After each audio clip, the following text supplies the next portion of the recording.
La crise couvait depuis des semaines au Royaume-Uni. Finalement, Boris Johnson annonce sa démission du chef du Parti conservateur.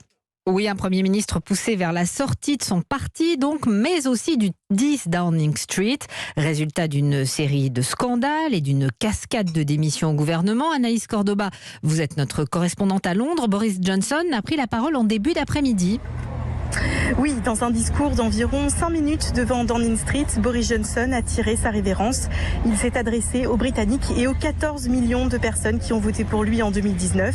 Et il est d'abord revenu sur son obstination à se maintenir en poste ces derniers jours. Écoutez. Il me semblait que c'était mon travail, mon devoir, mon obligation envers vous de continuer à réaliser ce que nous avons promis en 2019. Puis il a rappelé les succès de son bilan comme le Brexit ou l'aide à la guerre en Ukraine. Ce discours, c'était finalement du Boris Johnson tout craché, de l'entrain, de l'humour et aucun regret.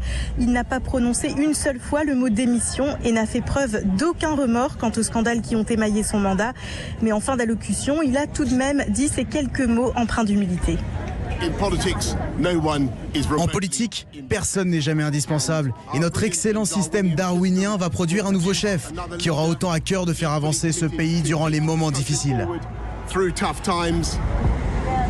Voilà, et selon les règles d'usage, Boris Johnson devrait désormais se maintenir comme chef du gouvernement jusqu'à ce que le Parti conservateur élise un nouveau leader et donc un nouveau Premier ministre. Anaïs Cordoba en direct de Londres. Les réactions sont contrastées. Si le président ukrainien Zelensky a téléphoné à Boris Johnson pour lui dire sa tristesse, le Kremlin espère de son côté l'arrivée au pouvoir au Royaume-Uni de gens plus professionnels.